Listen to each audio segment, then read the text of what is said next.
She told me, if I want to go out for drinks with my boss at midnight, I will. It's networking. I said, understood. The next morning, she came home to find my key on the counter and spent the entire afternoon blowing up my phone, begging me not to throw us away over nothing. Hey viewers, before we move on to the video, please make sure to subscribe to the channel and hit the like button if you want to see more stories like this. Thanks.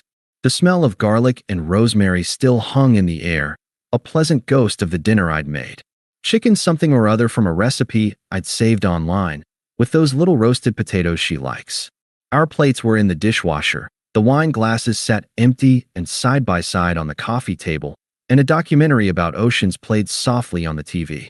It was a Tuesday, a normal, quiet, good Tuesday. Chloe was curled against me, her feet tucked under my thigh, scrolling through her phone with a faint, absent smile. Her hair smelled like that expensive coconut shampoo. I remember thinking this was it. This was the peace you worked for. The comfortable silence after a long day. My hand was on her ankle, my thumb tracing a slow circle. Then her phone buzzed. Not a call. A specific, insistent brrrp of a notification. Her body shifted, just slightly. The casual warmth tightened into alertness. She unlocked the screen. The blue light washed over her face, and I saw the smile change. It didn't widen, it sharpened. It became the smile she used in mirror selfies before a big client meeting. Calculated, poised, a performance of confidence. Mark needs me, she said, her voice already drifting away from me, from the couch, from our Tuesday. Okay, I murmured, my thumb pausing its circle. Need what? The Patterson presentation deck. There's a last-minute thing from the London office. He wants to go over it before the morning sink. I glanced at the clock on the cable box. 11:15 p.m. Tonight? Can't he just email it? She let out a short sigh, the one that meant I was being deliberately obtuse. He's at the loft. He said to meet him there. We'll grab a drink and power through it. It'll be an hour max. The loft. The dimly lit, overpriced cocktail bar downtown where the finance bros and aspiring partners went to see and be seen. Not a place you powered through a slide deck. A cold, familiar trickle started in my chest. This wasn't the first time. There was the team-building weekend in Napa where I wasn't invited. The sudden, urgent client dinners that ran past midnight. The new, sharper style of her work clothes. The faint scent of a different, muskier cologne on her blazer 2 weeks ago, explained away as someone bumping into her on the train. But it was the first time it was so brazen. So blatantly an erasure of me, of US, of this quiet peace on the couch. At midnight, I asked, keeping my voice level. Chloe, come on. You have a laptop. He has a laptop. You can screen share. What part of a presentation deck requires a gin and tonic at the loft to understand? She uncurled herself from the couch, standing up in one fluid, irritated motion. She looked down at me, and her face was a mask of impatient superiority. This was Chloe in her boardroom battle armor. This is a partner-track job, Leo, she said, her voice crisp and cold, each word a little ice pellet. Not your cushy, clock-in clock-out tech gig. This is how real careers are built. Relationships. FaceTime. FaceTime at a bar after hours with just your boss? The words were out before I could stop them, and I immediately hated how they sounded. Small, suspicious, exactly what she wanted. Her eyes flashed. Victory. She had her hook. Oh, I see, she said, crossing her arms. A smirk played on her lips. It was cruel. This is the insecurity thing again. You can't handle that I have a demanding, powerful job. That my network includes successful men. This isn't about your network, Chloe. It's about respect. For me. For this. I gestured between us, at the empty glasses, at the ghost of our dinner. Respect. She let out a dry laugh. Respect is trusting me. Respect is supporting my ambition, not trying to guilt-trip me because you're sitting home alone for one night. It's not one night. It's a pattern. And it's midnight on a Tuesday. She picked up her purse, her movements sharp and final. She slung it over her shoulder, the gesture dripping with dismissal. She looked at me, and all the softness from 20 minutes ago was gone. In its place was a stranger, someone who found me tedious. Let me make this very clear, she said, her voice dropping to a low, venomous register. I am not asking for permission. I am telling you what I am doing. If I want to go out for drinks with my boss at midnight, I will. She let that hang in the air, letting the outrageousness of it burn. Then she twisted the knife, coating it in the language of empowerment and careerism she knew I couldn't argue with without looking like the villain. It's networking. 2 words. A sacred shield for every questionable choice. I just looked at her. I looked at the woman I'd loved for 5 years. I'd helped her study for the LSAT before she switched to business school. I'd driven her to her internship every day when her car died. I'd listened to 1,000 practice pitches. I'd been her safe harbor, her cheerleader, her cushy tech gig that paid for our vacations and the security she took for granted. And in this moment, I saw the truth. I wasn't her partner. I was the backdrop, the reliable, boring stage setting for the exciting drama of her ascension. Mark wasn't just her boss. He was the potential upgrade, the plot twist. And this midnight drink wasn't about slides. It was an audition. An audition she was thrilled to take, and my only acceptable role was to wave from the wings and wish her luck. The love didn't shatter. It didn't even hurt anymore. It just evaporated. It was like watching a mirage dissolve. All the warmth, the history, the future plans, they just pixelated and blew away, leaving behind a cold, clear, and perfectly empty landscape. The fight drained out of me. The tension in my shoulders released. The confusion cleared. For the first time in months, I saw with perfect, serene clarity. She was waiting for a fight. She was braced for an argument, for tears, for me to beg her not to go. She needed that drama to justify her next step, to paint me as the controlling boyfriend holding her back, so she could storm out towards her destiny with a clear conscience. I wouldn't give it to her. I nodded slowly, my gaze steady on hers. I saw a flicker of confusion in her eyes. This wasn't the script. My voice, when it came, was calm, flat, final. It wasn't a whisper. It wasn't a shout. It was a simple statement of receipt. Understood. For a second, she just stood there, the triumph on her face faltering, replaced by a blank uncertainty. She opened her mouth, perhaps to say more, to prod the reaction she needed, but then snapped it shut. The smirk returned, weaker now, propped up by bravado. Good, she said, adjusting her purse strap. Don't wait up. She turned and walked out. I didn't move from the couch. I listened to the precise click of her heels on the hallway tile, the rattle of the door as she pulled it shut, the silence that followed. The documentary was now showing a deep-sea rift, a dark chasm splitting the ocean floor. I picked up the remote and turned the TV off. The quiet in the apartment was absolute. And in that quiet, I made my decision. It wasn't a decision made in anger. It was a simple, administrative task, like closing a redundant account. The clock read 11:27 p.m. I had work to do. The silence after the door shut wasn't empty. It was full. It was a clear, cold substance I could finally breathe. No more walking on eggshells, no more deciphering tones, no more twisting myself into shapes to accommodate an ambition that had long since stopped including me. I didn't rage. I didn't cry. I just sat there for maybe 5 minutes, listening to the hum of the refrigerator, feeling the ghost weight of her feet on my leg. I took inventory. The fight we'd had last month when I'd asked if she was happy. Of course I'm happy. Why would you even ask that? Are you unhappy? A deflection, not an answer. The way she'd started introducing me at her work functions. This is Leo. He's in tech. As if describing a mildly interesting pet. The vacation to Costa Rica I'd planned for our anniversary, which she'd complained was too far from a reliable Wi-Fi signal, before begrudgingly agreeing to go, only to spend half the days on her laptop by the pool, talking to Mark. It was all a montage of neglect, each scene underscored by her tonight's final, breathtaking line. It's networking. I stood up. My body felt light, unburdened. This wasn't a tragedy. It was a liberation that had been waiting for me to open the cage door.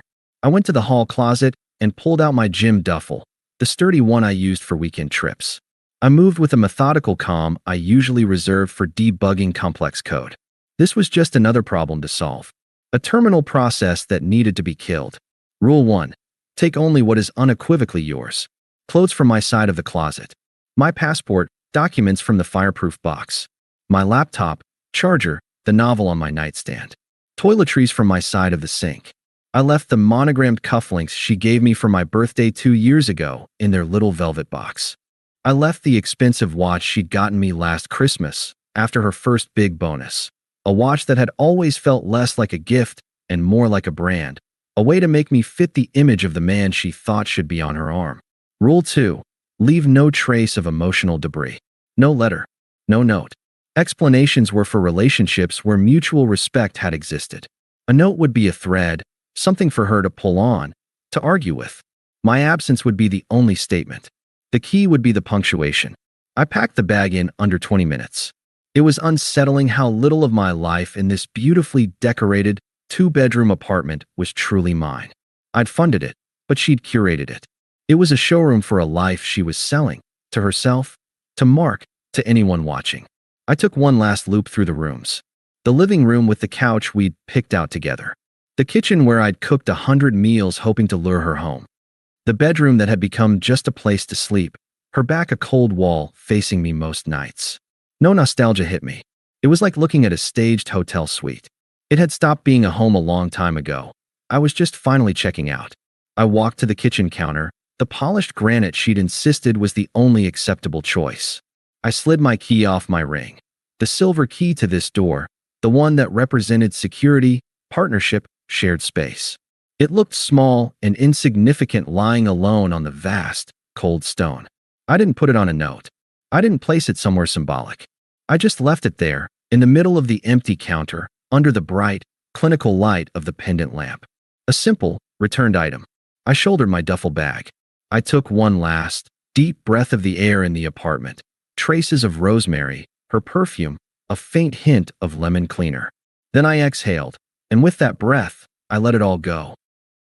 I opened the door and stepped into the hallway, pulling it closed behind me. The sound of the latch engaging was soft, final. I didn't look back. My car was in its assigned spot in the underground garage. The familiar routine of starting the engine, the headlights cutting through the dim concrete, felt surreal. I drove out into the sleeping city, the streets slick from a recent rain, reflecting the neon and streetlights in long, shimmering streaks. I didn't drive to a friend's place. I didn't want talk. I didn't want sympathy or the retelling of the story. I needed silence to cement the new reality.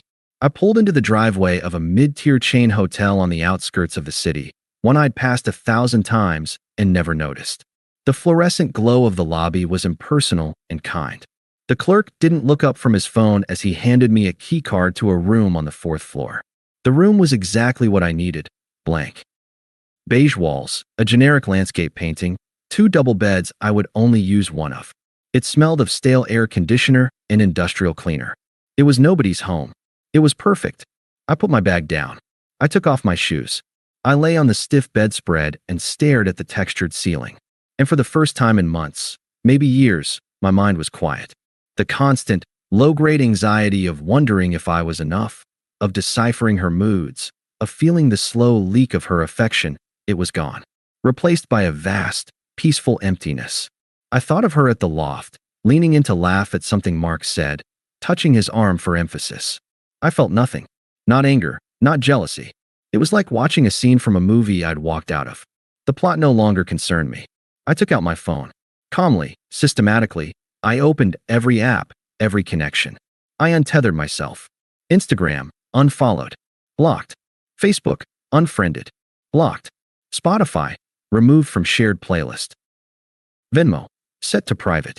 I left one channel open. Her number. I didn't block it. The part of me that was a scientist, that needed to observe the experiment to its conclusion, wanted to see the data. I muted the conversation so notifications wouldn't show, but the messages would come through if I chose to look. Then, I plugged my phone into the charger, set an alarm for my usual wake-up time, and turned off the light. The darkness in the hotel room was absolute, unfamiliar.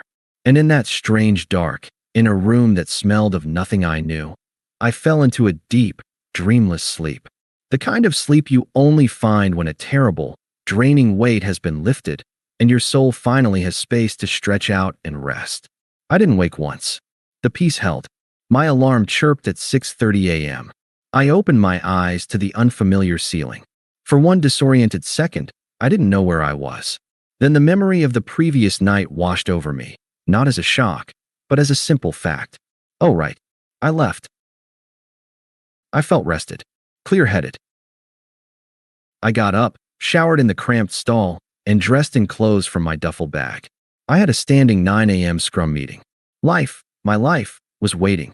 As I was tying my shoes, my phone, face down on the nightstand, began to vibrate. Not a call. A rapid, frantic series of buzzes. Text messages. One after another, piling up in the silenced void I'd created.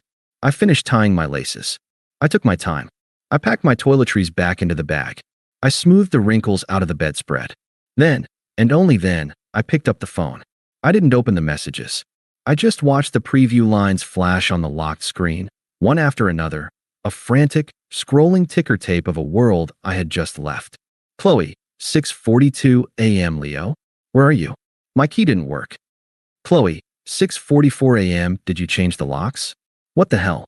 Chloe, 6:47 a.m. Why is your key here? What's going on? Call me. Chloe, 6:53 a.m. You're really doing this? Over one stupid fight? You're throwing away 5 years because you're insecure? Chloe, 7:01 a.m. Please, baby. I'm sorry. I was stressed. It was just work. Come home. Let's talk. The preview for the final one cut off, but I could see enough. Chloe, 7:15 a.m. Don't throw us away over nothing. I smiled.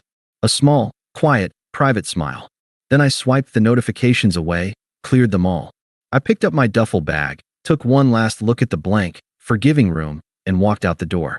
The morning air outside the hotel was cool and clean. The sun was breaking through the clouds. I had a meeting to get to. The next week was a study in silence. I didn't go back to the hotel. I called my landlord, a decent guy named Ray, and explained there had been a sudden, permanent relationship breakdown. I asked about breaking the lease. He heard the calm finality in my voice and, after a sympathetic grunt, said he'd sort it out, citing a family emergency clause we could use. I offered to pay 2 months' rent as a penalty. It was a cheap price for my freedom. I rented a furnished studio apartment downtown. It was smaller, brighter, and had a view of a brick wall. I loved it. It was mine. Every decision in it, from the coffee brand to the direction of the couch, was mine. The silence there wasn't heavy. It was spacious. My phone was the window to the storm I'd left. I checked the muted thread with Chloe once a day, like reading dispatches from a distant, collapsing empire. The dispatches, day 1, a waterfall of panic, anger, and manipulation. Chloe, 8:02 a.m. You're really ghosting me? After everything? I can't believe you're this childish. Chloe, 11:30 a.m. My mom says you're having a meltdown. She says I should give you space. But this is insane. Chloe, for 17 p.m. Leo, please. I'm sorry about how I said it, but you have to understand the pressure I'm under. Mark says this presentation could make my career. Chloe, 11:11 p.m. I'm sitting in our apartment alone. It feels so empty. I hate this. Please come home. Day 2. The tone shifted to wounded confusion. Chloe, 9:15 a.m. I don't understand. Was it really just the drinks? Are you that insecure? We can get couples counseling. I'll go. Chloe, 7:45 p.m. I told Mark what happened. He thinks you're being emotionally abusive. Controlling. That one almost made me laugh. He thinks I'm abusive. The projection was perfect. Day 3. Bargaining. Chloe, 10:05 a.m. What if I promise? No more late work things without you. We can set boundaries. Just talk to me. Chloe, 5:20 p.m. I went by your office. They said you were working from home. Where are you staying? A cold spike went through me. She was scouting. This wasn't just grief. It was a retrieval mission. Day 4. The first voicemail. Her voice was thick, artificially sad. Leo, it's me. I'm at a loss. I keep replaying it, and I miss you. This is all such a stupid misunderstanding. Call me back. Please. We're better than this. I deleted it. The performance was poor.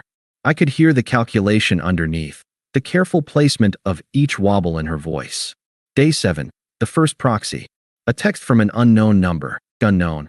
Hey Leo, it's Jessica. Chloe's friend. Look man, she's devastated. She made a mistake, okay? She was stressed about work. You're really going to throw away a 5-year relationship over one night. Be the bigger person. Call her. My response. Blocked. Day 10. The narrative was solidifying in her camp. I was the insecure, controlling boyfriend who'd abandoned her over her stellar career commitment. I could feel it. I didn't care. Then, 3 weeks in, the first crack in her reality appeared. It came from Derek, a mutual friend who'd always been more of a neutral observer. He called. I almost didn't answer. Leo. Hey, just checking in, man. Heard things went nuclear. They did, I said, my voice even. Yeah. Look, I'm not picking sides. But I thought you should know. Things at Chloe's firm are messy. I stayed silent, letting him fill the space. There was some huge HR complaint. Not against her, but involving her. With Mark. Apparently his wife got an anonymous email with some pictures from the loft, and not of a presentation deck. I didn't ask for details. I see. Yeah, it's a whole thing. Mark's on forced leave. Rumor is he's throwing anyone he can under the bus to save his own skin. The rising star thing Chloe had going, it's not looking good. Atmosphere is pretty toxic for her there now. That's unfortunate, I said, and I meant it. It was unfortunate, in the way a natural disaster is unfortunate. A predictable consequence of building on a fault line. She's telling people you left because you couldn't handle her success, Derek said carefully. But the timeline with this HR thing, people are putting two and two together. People often do, I replied. Thanks for the call, Derek. I've got to go. I hung up. The karma wasn't sweet. It was just logical. Cause and effect. She'd bet on Mark as her ladder up. He'd used her as a distraction, and when caught, he'd sawed off the rung she was standing on. The messages stopped for a while after that. Radio silence for 2 weeks. I imagined the chaos, the HR meetings, the sidelong glances from colleagues, the frantic damage control. Her perfect career narrative was unraveling, and the man she'd chosen it over was gone. Then, one evening, a new flurry. The tone had changed. The anger and manipulation were gone, sandblasted away by sheer desperation. Chloe, 11:14 p.m., they let me go. They said it was a culture fit issue. It was him. He told them I was a liability. He said I came on to him. Chloe, 11:16 p.m., I have no one, Leo. No one. My friends, they don't get it. I think they believe him. Chloe, 11:23 p.m., I'm so alone. I'm so sorry. For everything. You were right. About all of it. I was blind. I read them in my quiet studio. I felt a distant, academic pity, the kind you feel for a historical figure who made a famously bad strategic error. I didn't respond. Responding would be a rope thrown into a quicksand pit. I was on solid ground. I was not going back in. A month later, her mother called. I let it go to voicemail. Leo, dear, it's Marion. I don't know what to say. Chloe is, well, she's not herself. She's lost her job, her confidence. I know she hurt you. But what you're doing, this silent treatment, it's cruel. She's learned her lesson. Can't you find it in your heart to forgive? She needs you now. I deleted the message. The entitlement was breathtaking. She needs you now. As if I were a tool to be picked up when useful and discarded when not. The apple hadn't fallen far from the tree. I didn't block her mother. I just didn't save the number. A year to the day, almost to the hour, after I'd left my key on the granite, I was coming home from a run. My life was different. The studio had become a one-bedroom with an actual view. I'd been promoted to lead a new project team. I'd started seeing someone, casually, a graphic designer named Maya who laughed easily and had no interest in corporate ladders. She was at her own place that night. I was looking forward to a shower, a steak, and a new documentary. I turned the corner onto my street, my running shoes silent on the pavement, and saw her. She was sitting on the low stone wall that bordered my building's small courtyard, like a lost tourist. She looked smaller. The sharp, expensive blazer was gone, replaced by a worn-looking sweater. Her hair was pulled back in a simple ponytail, no elaborate styling. She was staring at her hands. When she looked up and saw me, her body jerked as if shocked. I didn't break stride. I didn't speed up or slow down. I walked toward my building's entrance, my keys already in my hand. Leo. Her voice was raspy and used. I stopped a few feet from the courtyard gate, not entering her space. I looked at her. I felt nothing. Not anger, not pity, not nostalgia. It was like looking at a piece of furniture left by the previous tenant, familiar, but wholly unrelated to me. Chloe, I said.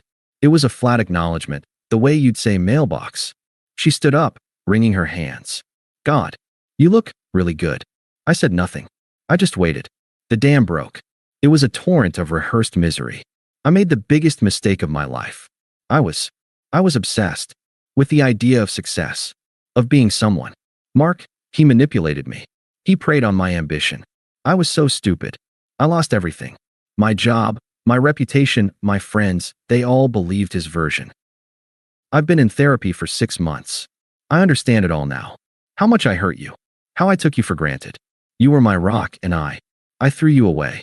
She paused, her eyes searching mine for a flicker of sympathy, a crack in the door. She found a smooth, impenetrable wall. I've changed, Leo. I'm not that person anymore. I'm humble now. I get it. What we had, it was real. This past year has been hell. Just empty. And it's made me see how full my life was with you. How much love I just discarded. She took a shaky step forward.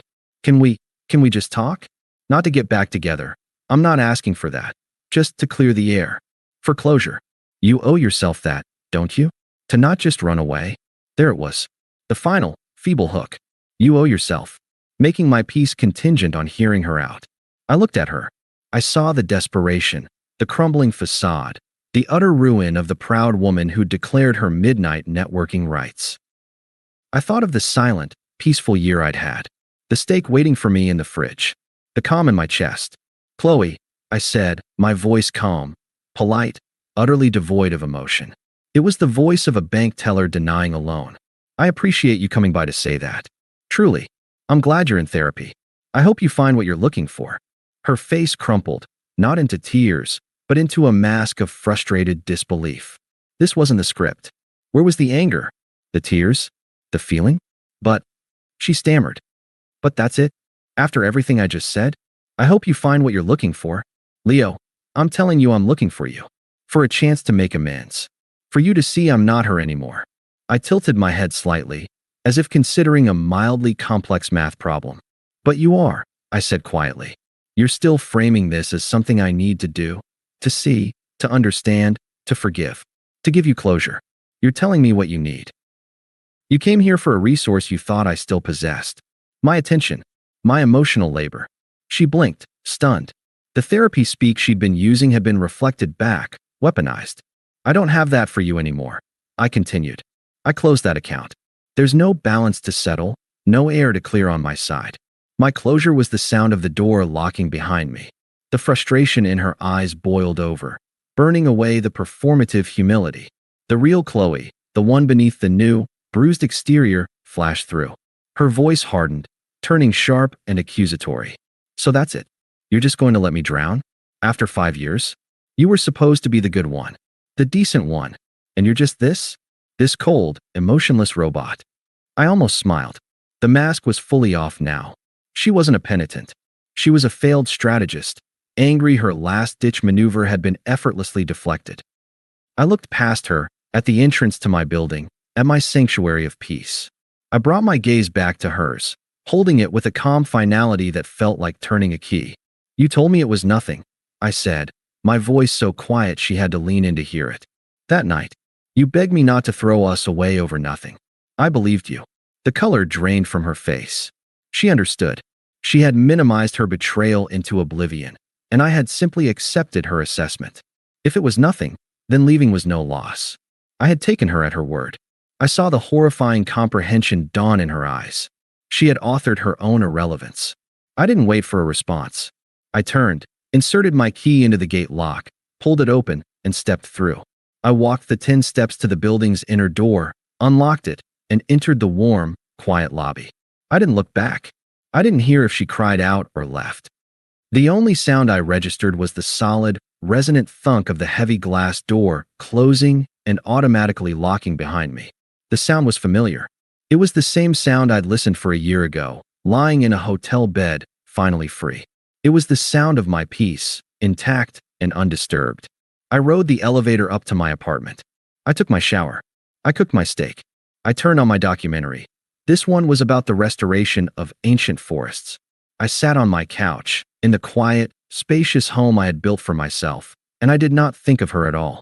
She had become exactly what she'd insisted her betrayal was. Nothing. Thanks for watching.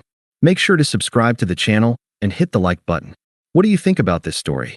Share it in the comments.